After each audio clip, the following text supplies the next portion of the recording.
Bueno, pues ya saben que llega nuestro tiempo de análisis, ya les hemos escuchado a ustedes y ahora llega el momento de los expertos. Hoy contamos con la presencia de dos mujeres que saben y mucho de lo que estamos hablando. Por un lado con Silvina Romano, doctora en Ciencia Política, investigadora de la CELAC y también del CONICET, y también contamos con Lucrecia Hernández, abogada y presidenta de Sures. Enseguida ya vamos con nuestras invitadas. Silvina, Lucrecia, muchísimas gracias por estar con nosotros. Empezamos con la entrevista con Silvina.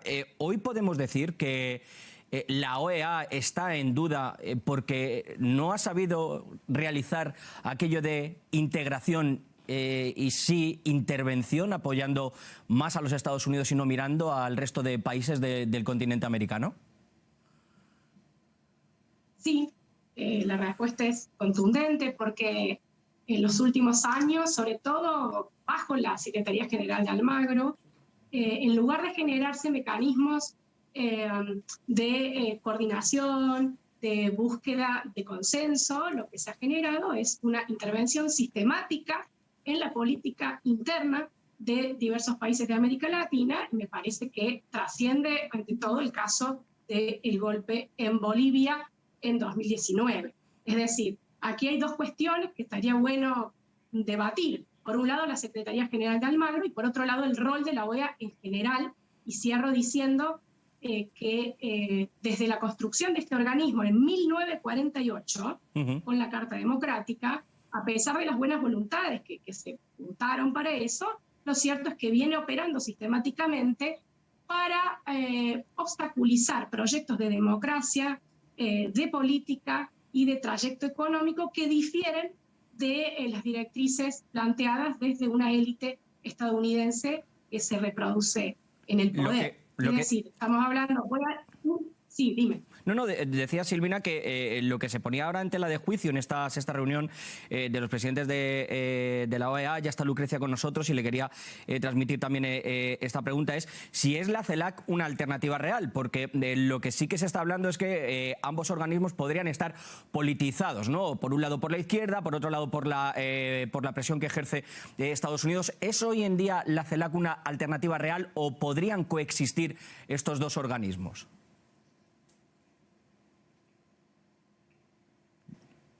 Lucrecia.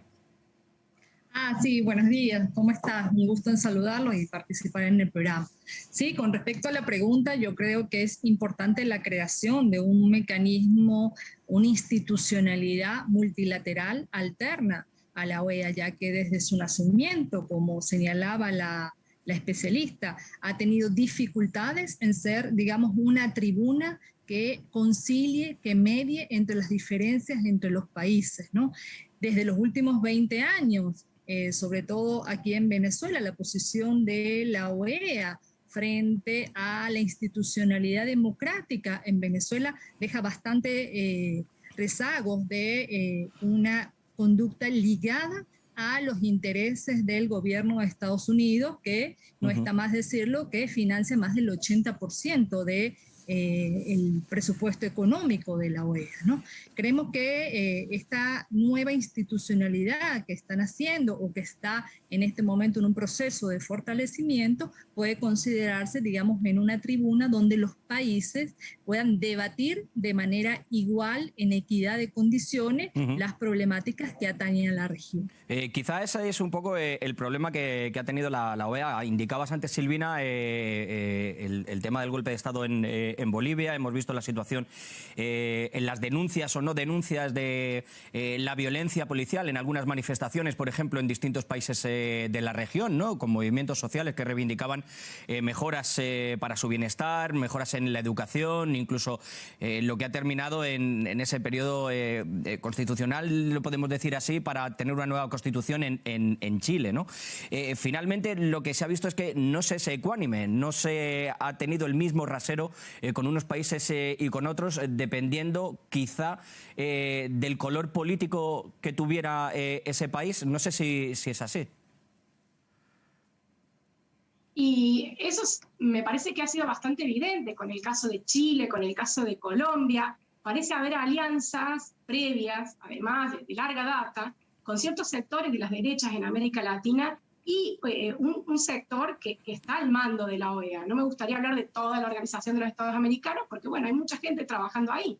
Pero la pregunta acá es qué intereses representa en general la OEA. Y bueno, en América Latina en los últimos 10 años, 15 años, sentimos que no está representando un sector muy importante de la región y en algunos momentos protagónico, que plantea justicia social, que plantea intervención del Estado en la economía, y la OEA viene sistemáticamente a través de diversos mecanismos, fíjense, no solamente en el ámbito electoral, sino en el ámbito de asesoría jurídica y todo lo que son los procesos de lawfare, viene teniendo un rol que lastimosamente le quita credibilidad en momentos donde es tan necesaria la actuación de organismos multilaterales. Por eso estamos buscando de modo urgente alternativas serias que nos permiten dirimir conflictos políticos de modo, como dijo la compañera recién, bueno, de modo creíble y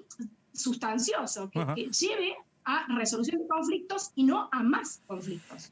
Quizá uno de los puntos clave, y a mí es lo que me parece, hace unos años, trabajando precisamente para esta cadena en nuestra corresponsalía en Washington, tuve la suerte de poder entrevistar a José Miguel Insulza cuando era secretario precisamente de la OEA, y recientemente, después de esta reunión de la CELAC, ha hecho una serie de declaraciones en las que habla de esa división que existe en América Latina, que no sé si se debe basar tanto en un signo político o no, sino en quizá ir de la mano todos empujando hacia adelante, ¿no? Hacia una misma dirección, y quizá esa fragmentación sea lo que esté frenando que esta integración, no sé, Lucrecia, qué es lo que opinas, sea real, en problemas con la pobreza, en problemas ahora mismo como tenemos con el cambio climático, en problemas con la migración, en problemas con la desigualdad, en problemas de derechos humanos, etcétera, etcétera, que quizá es lo que más ha enfrentado y que está ahora más en boga a los líderes de la CELAC, el tema de los derechos humanos. Cada cual tiene una versión de qué es lo que sucede. Sí, exactamente. Yo creo que también es importante resaltar que se está dando en estos días, en esta semana, la Asamblea General de las Naciones Unidas, y justamente el tema de la inequidad en la región, la inequidad global, ha sido uno de los puntos más tratados en el ámbito no solo de la CELAC, sino también de la Asamblea General. Ya el presidente de Argentina hablaba de una triple pandemia, ¿no? La pandemia que causa la inequidad global, la pandemia del cambio climático y la pandemia del coronavirus que estamos viviendo en estos momentos. Entonces, es importante que en el nacimiento de esta nueva institucionalidad, esta inequidad se pueda avanzar, digamos, en mecanismos más equitativos, más justos, más solidarios entre las relaciones entre los países. Por lo tanto, es fundamental que esta nueva organización nazca y se consolide, al menos por unos buenos tiempos, sin el liderazgo de Estados Unidos a la cabeza. Lucrecia, hablabas ahora de esta triple pandemia. Apuntaba también en el discurso de Naciones Unidas el presidente de Chile, Sebastián Piñera, quizá, no sé si una triple pandemia, pero sí una triple enfermedad. Hablaba del virus del populismo, del cáncer de la polarización y de la fragmentación política. Silvina, un trípode que destacaba Sebastián Piñera, que podría ser la raíz de por qué América Latina pues no tenía esa integración de la que todo el mundo habla, pero que no se sabe muy bien cómo se puede conseguir o qué puede pretender. Es decir, López Obrador en esta CELAC hablaba incluso de un modelo similar al de la Comunidad Económica Europea, ¿no? Cuando surge hace varias décadas, pero quizá eso no se pueda dar porque todos los países, en este caso de la Comunidad Económica Europea, creo que el caso era, desde luego que no sé si era con España o no, por el tema de la dictadura del general Franco, no podían tener los mismos valores, pero casi todos estaban en una misma sintonía de qué eran las libertades, qué era la democracia, qué son los derechos humanos. Y aquí hay mucha diferencia entre lo que entienden unos países y otros, ¿no?, en América Latina. En realidad hay dos cuestiones. Me parece que lo de la Unión Europea hay que revisar un poquito porque la Comunidad Económica del Carbón y el Acero, que fue el inicio, no sé si estuvieron todos tan de acuerdo, y también fue un programa para expandir la economía estadounidense de posguerra. Entonces es importante que desde América Latina seamos críticas con los procesos de integración en otros espacios y no querramos traspolar experiencias de esa manera porque somos un espacio periférico en América Latina. Es decir, no estamos poniendo las reglas del juego en América Latina. Y la CELAC, por ejemplo, tiene que ser un espacio que justamente, como tú dices, permita la confluencia para tener mayor poder de negociación, para empezar a poner las reglas. Y hay una cuestión muy diferente también. Somos un espacio periférico con altos niveles de desigualdad, de pobreza, incluso de indigencia. Entonces, lo que es la agenda para los países centrales, como puede ser Estados Unidos, y Estados Unidos al mando de la OEA, tal vez no sea la agenda para las necesidades de las mayorías de América Latina. Para mí ahí hay un punto. ¿Por qué hay polarización en América Latina? Porque hay polarización entre ricos y pobres. Porque hay una polarización en la población muy clara. Es decir, esa polarización, claro, que se traduce en la gran política. No podría ser de otra manera. Y por eso, cuando estamos hablando de proyectos que plantean como horizonte la justicia social, hay un choque con proyectos que están solamente vinculados a un relato de derechos humanos, democracia, sin ninguna sustancia. Entonces, ahora, ¿nos vamos a conformar con esta polarización? No. Lo que se vio en la CELAC es una gran voluntad de unidad urgente, sobre todo frente a la pandemia. Porque lo que se resolvió en algunos países centrales de la pandemia no está resuelto para nada en América Latina. Sí, es la diferencia. Entonces, hay una voluntad. La diferencia, sí, decía, por ejemplo, en los niveles de vacunación que puede haber, por ejemplo, en Chile y la poca accesibilidad que ha habido en Haití, que hemos visto, por ejemplo, el sufrimiento que están pasando, ¿no? Y ahí, en estos problemas reales y en medio de la pandemia, como nos dice Silvina, es donde se está viendo realmente el por qué no hay esa integración, por qué hay esa polarización, porque al final es el acceso a los derechos básicos, el acceso a las necesidades y el que todo el mundo tenga una oportunidad. Y quizá por ese tipo de, digamos, de factores hay problemas como el que estamos viendo con la migración, ¿no? Lucrecia, estamos viendo el caso de Haití, cómo se están acumulando también en México, cómo se está ejerciendo ciertas políticas por parte de Estados Unidos, en las que hubo incluso chantajes a México por parte del Donald Trump, que si no militarizaba la frontera o no se permitía el paso, que se olvidara de tratados de comercio, ¿no? o de que se levantaran algunos aranceles a productos que son básicos para la economía mexicana. Lucrecia.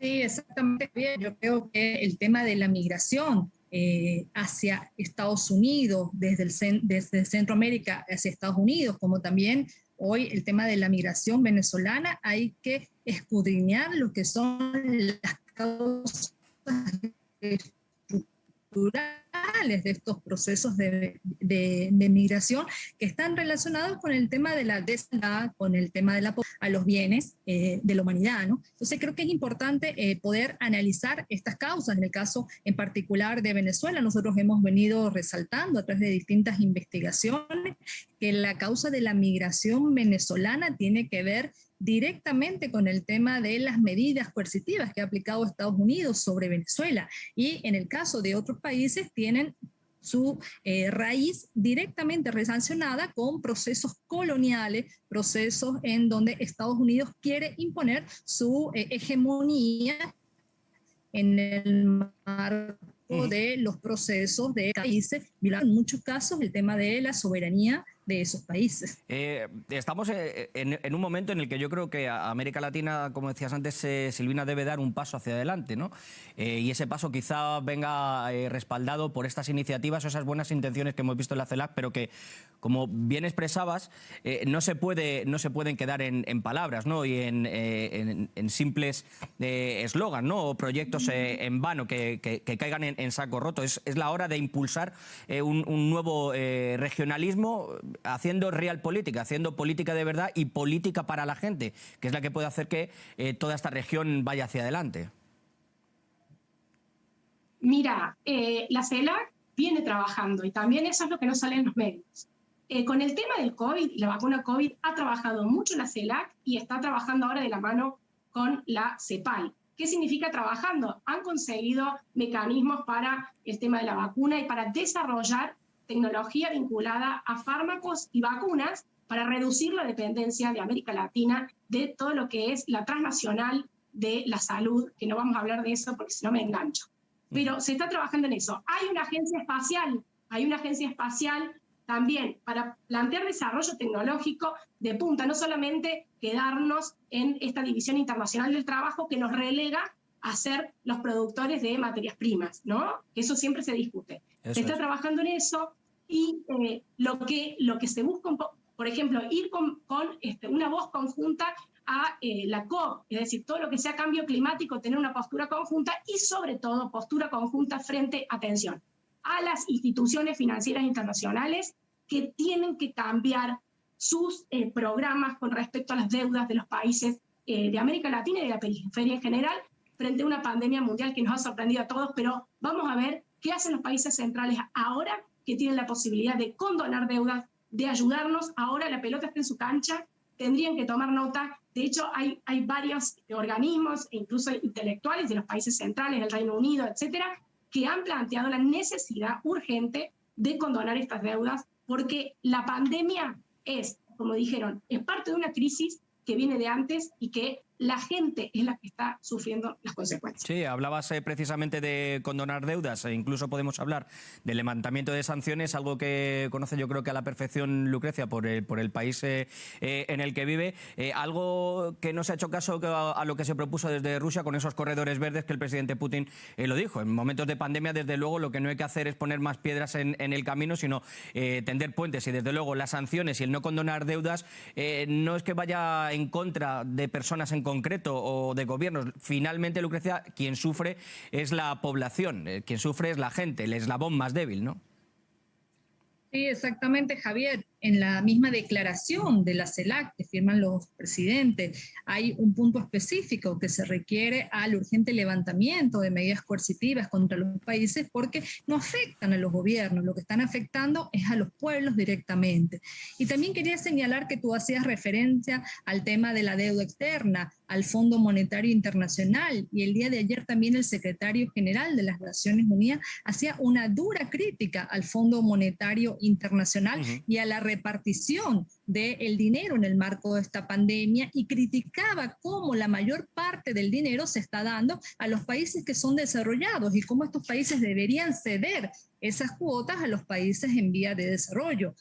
Justamente el secretario general hablaba en el marco del tema de la distribución de las vacunas, que el 70% de las vacunas se las llevan 10 países. Entonces habla de un acceso equitativo al tema de la pandemia, y en los discursos tanto de la CELAC como de la Asamblea General de las Naciones Unidas se hablaba del tema de que la aplicación de medidas coercitivas, las sanciones económicas, la presión económica en general causa violación a los derechos humanos, pero si estamos hablando específicamente en el marco de la pandemia que estamos viviendo, algunos presidentes lo han catalogado como un crimen de lesa humanidad, el cual debe ser denunciado ante las instancias correspondientes. Desde luego que sí. Lo primero, que muchos deben dejar de mirarse el ombligo y situar dónde está la región latinoamericana, dónde está esta región tan rica y que tiene un potencial tan fuerte, y sobre todo preocuparse por las personas en medio de una pandemia que estamos sufriendo todos y que parece que